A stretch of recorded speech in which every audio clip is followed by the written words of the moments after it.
sa, ovečky moje, zajtra odchádzam. Nebojte, nie nadlho a nie ďaleko. Kde? No do Hlohovca. Veď to nie je až tak ďaleko. Tam aj kameňom dohodíš. Pôjdem si ja rovno cez polia, chodníčkom po pahorkoch a ráno som tam. Že čo tam je? Taká slávnosť, kde bude veľa detí recitovať príbehy. A tieto príbehy sa volajú povesti, pretože ich vymýšľali naši ľudia, aj spisovatelia. Sú to slovenské povesti, ako vy ste slovenské ovečky, lebo ste sa narodili na Slovensku. A prečo tam mám ísť práve ja? No lebo slávnosť, kde deti budú recitovať tie povesti, sa volá podľa mňa.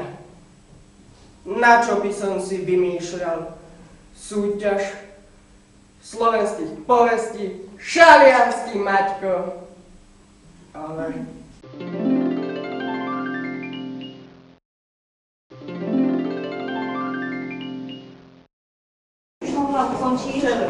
Jozef Urban, povesť o mužských tekviciach. Na jenačských kremlúckých jarmokov priviezli raz za vás tekvic. A práve vtedy tam boli dvaja pochopšania, muž a žena, čo dúfali, jakž nevedeli tekvice.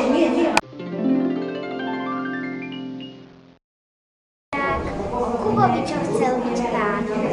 Žil raz bohatý gazda, mal polí, trolí, i dom v dome, plnú komoru i stajňu, a v nej kone, boli, kravy.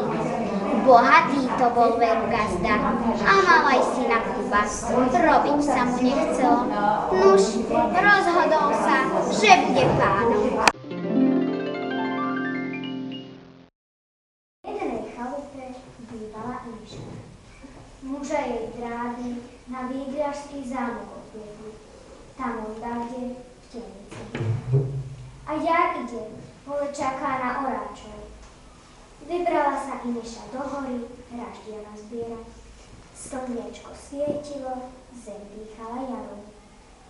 Zastala Ineša, oči si popása a ako tak stojí, skrobia začuje čiapčenie. Hlásky tenučké ako vlákenko.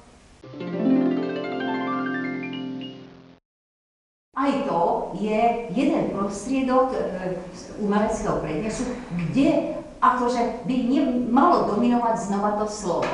Nemalo by to prehlušovať ani ten kostým, i keď to všetko doplňa. No, zase je to uhol pohľadu. Neviem.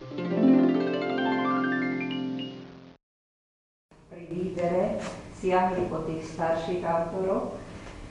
Ďuričková je najmladšia z nich, ktorá tu dominovala, ale potom Havoušťák, napríklad Márec a tak ďalej, ktorí svojím prednesom, tak Jožko dával veľký pozor. Keď ho to nezaujalo, tak som vedela, že už je horší, budeš porodca miesto mňa za pár ročkov, dobre? No, naozaj, to je dôležitý ten kontakt s tými, ktorí sú tu, prednášam vám. Nie dverám, ani tej Bláške, ani. Ja vám hovorím. A práve, kto zaujal Jožka,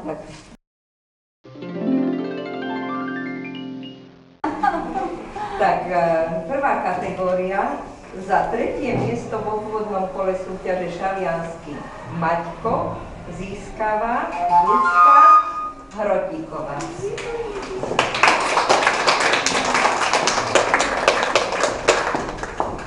Zuzanka, gratulujem, takto sa otočne všetci si spomenú, čo si recitovala.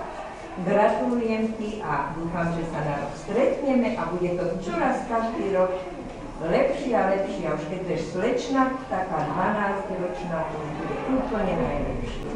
Nech sa ti páči. No a to víťazné prvé miesto v prvej kategórii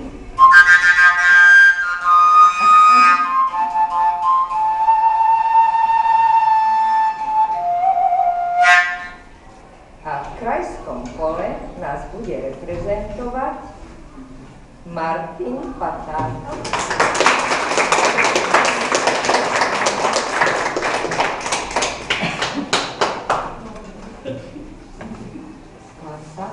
Martin Patár, gratulujem. A pretože nás budeš reprezentovať vo vyššom kole a pretože nikto z nás nie je dokonalý, ešte tu ostaneš aj s pani učiteľkou chvíľočku, keď všetky ceremónie budú ukončené a my ti povieme, kde by si sa ešte mohol trošičku zlepšiť. Dobre? Dobre. Dohoda? Výborné. Nech sa páči.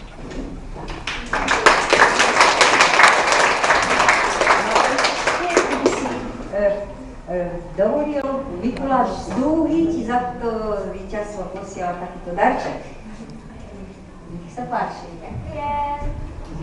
Zatlieskame im rovnaký náhľad, že najlepšie výkony, čo sa týka umeleckého prednesu, bola v druhej kategórii a ako vidíte, mám až 4 diplomy.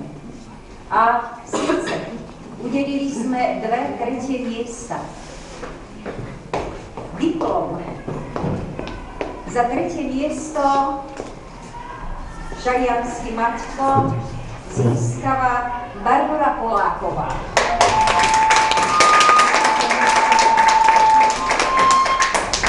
Blahoželám.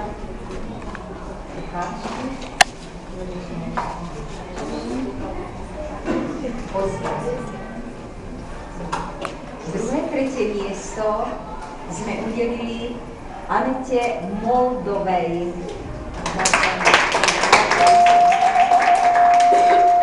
Tak blahoželám.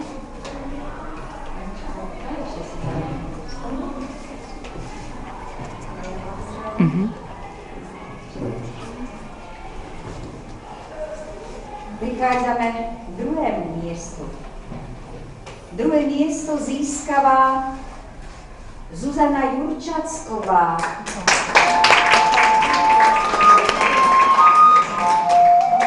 Zuzanka, poď si pre diplom.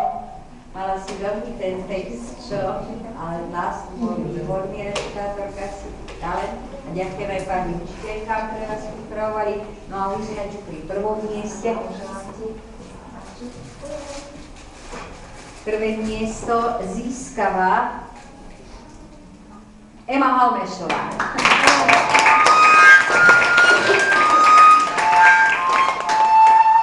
Malinko kontraverzné si Mertíko, ale myslím si, že vieme, o čom sme hovorili. Všetko dobre, Emuška, tak poď si na tam postaviť.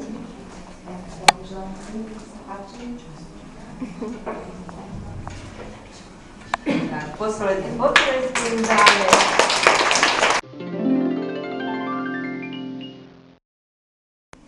Tretie miesto sme neudelili, pretože medzi prvým a druhým víťazom bol priepastný rozdiel. A v porovnaní s prvou a druhou kategóriou sme si povedali, že tam teda to tretie miesto udeliť nemôžeme. Tak začnem druhým miestom.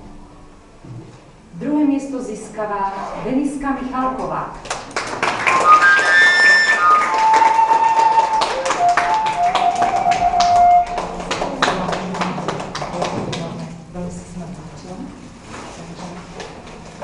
Druhé miesto, potrebujeme.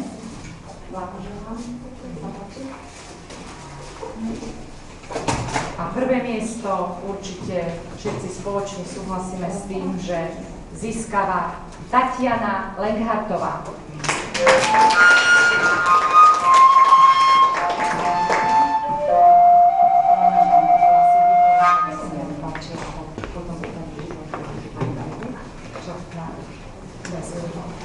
Takže máme víťazov.